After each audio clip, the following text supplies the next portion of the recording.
Hey guys, Game Guide here on another Fall of the Samurai cast, and this time it's a 2v2. Comment on Video is in another cast today, and then Gamer James 926 is his partner.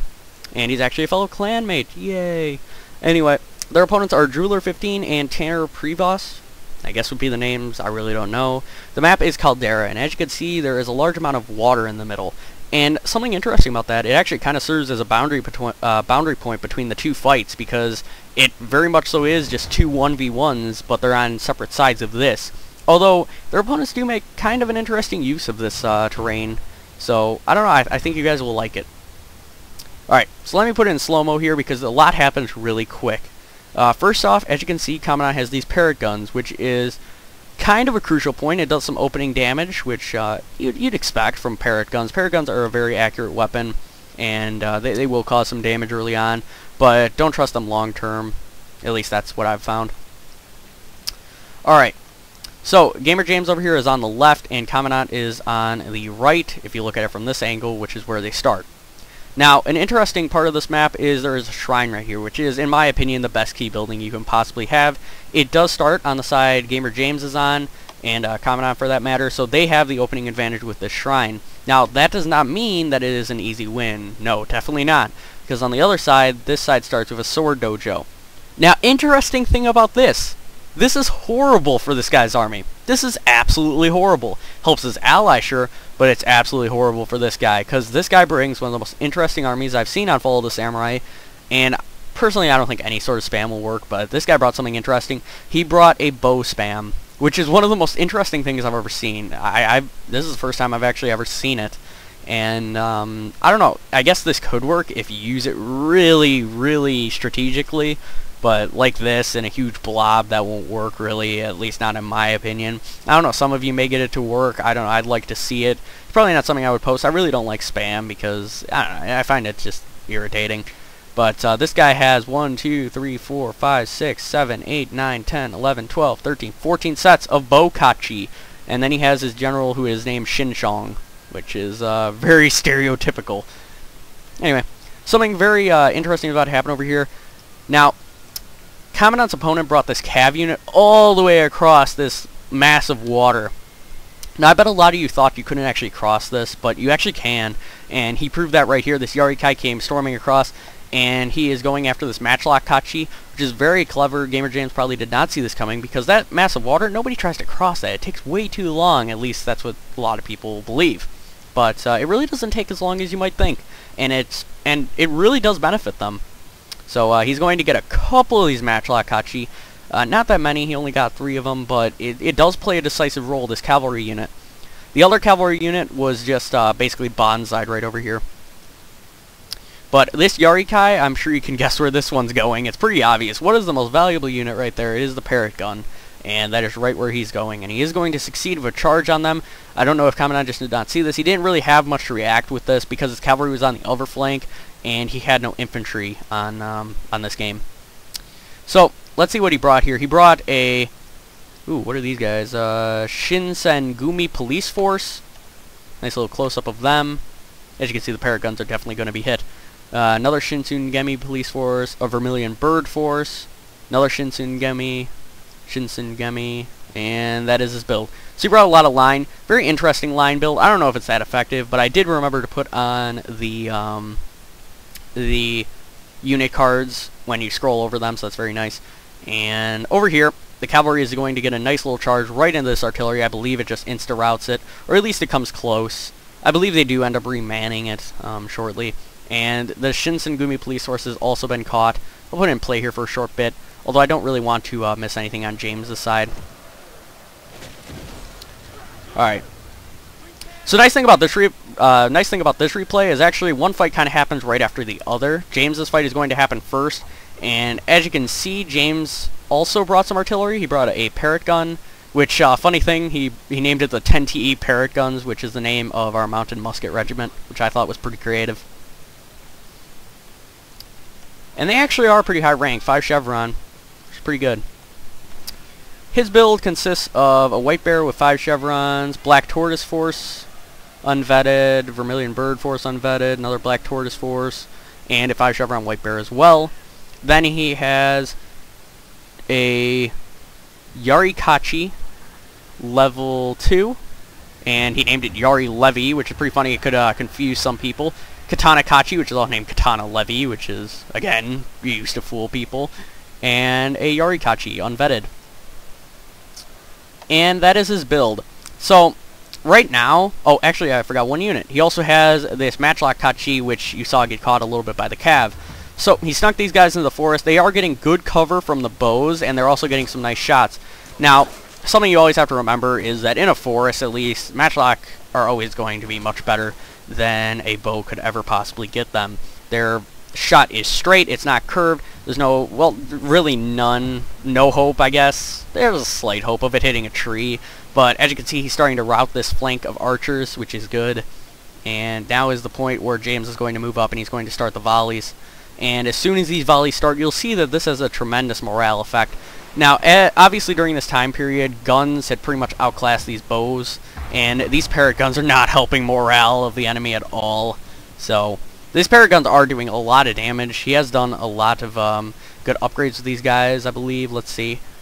Yeah, the accuracy on these guys is 75, which is absolutely ridiculous. He also has a little bit of improved morale. I believe that's from a retainer, though.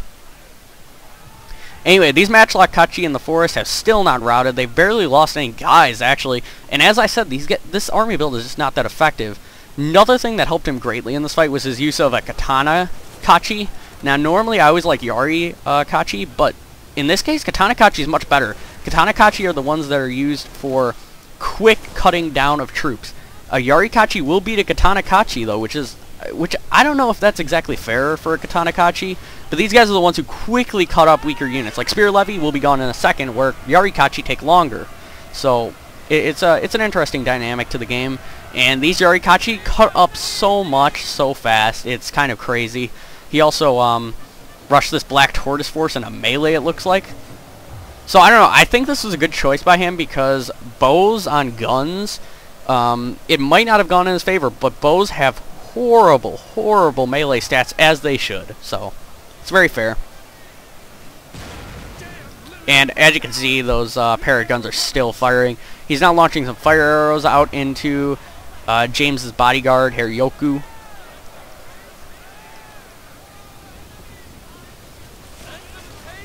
So some pretty interesting units here. I really like the build that James went for to fight this. I really like his style of fighting this. It's a good way to defeat it. And I bet some of you have come across this online and you were unsure how to beat it. That's really how you do it. They have crummy melee stats. They have crummy morale. Parrot guns will absolutely destroy them. If you don't have parrot guns, then take a volley and charge into melee. I guess that would be my advice, because that seems to work out well. Sometimes you will just win gun on gun, but not always. Anyway, over on this side, Commandant has just used his guns to absolutely shred the enemy guns. All this guy brought was Red Bear infantry for his gun component, but for the other component, it's all swords. And although these guys are blobbed up, Commandant did charge his cav, but because these guys are in a blob, it's very tough for cavalry to actually get a good kill on the charge, which is what Yari-Kai are best at. So he didn't really take many losses in his sword units. Now, the huge problem here with that Commandant faced, the huge dilemma, is he had to kill this infantry, the line infantry, before these swords got here so he could shoot them down before they got to him. Because obviously he can't get into melee, or it's a real tragic death that he will suffer, because Katana Kachi will actually cut down these missile units. And now Commandant is forming the half-circle formation, which is, in my opinion, the second deadliest formation. It's almost a V formation, except it's kind of a half-circle right now. I don't know. There's a bunch of cool formations you can do with infantry that I really like. If only he put this unit kind of sideways, that'd be even better. That would definitely be the formation that he wants. Now, he does something very clever here. He's going to charge this really depleted unit into melee, and it's actually going to catch all of these guys. It's going to keep them all wrapped up, and he's going to be able to shoot them even more before his whole line is bogged down. Very good strategy, very recommended. Now, I don't know what James was doing here. I guess he wanted to go all the way around and capture these the key buildings that he didn't have. But, I don't know, it's just weird strategy from my point of view. But, as you can see, these guys are just shooting them all down. And these Shinsengumi police force, really, they look weird in my opinion. But here they're going to charge in a melee. I believe these guys are practically about to rout. They're on their way at least. And pretty much Commandant's just continuously forming Vs around this blob, and that's what you really need to do. Now, one of these Katana Kachi did come back from routing. They're running back into melee. I don't think they'll make it with their crappy morale, and they're about to start getting shot. But, yeah, there's first shot, first kill. They actually do get into melee. Interesting.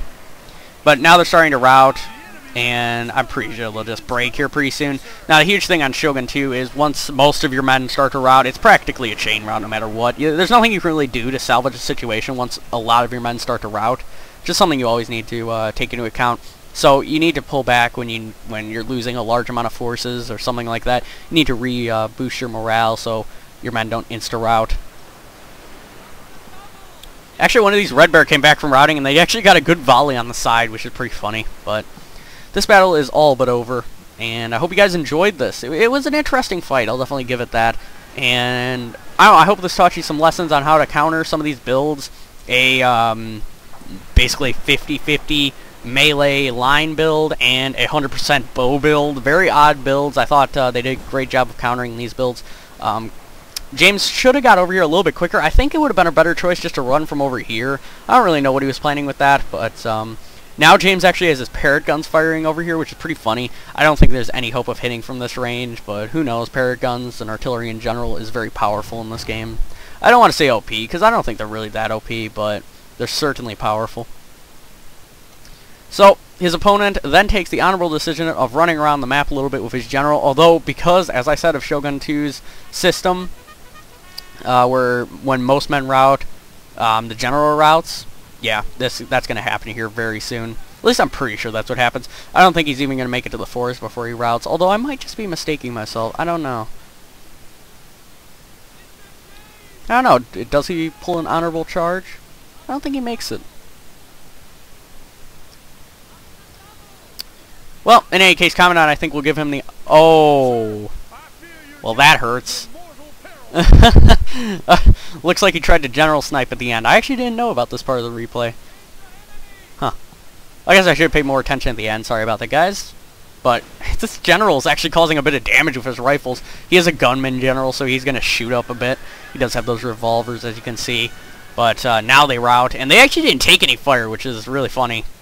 They just wanted to get in there a couple of shots, and then they routed, and that was just the V formation of death on the general. Hope you guys enjoyed this. I think I'll be able to fit in one more replay today. If I can't, I'm sorry.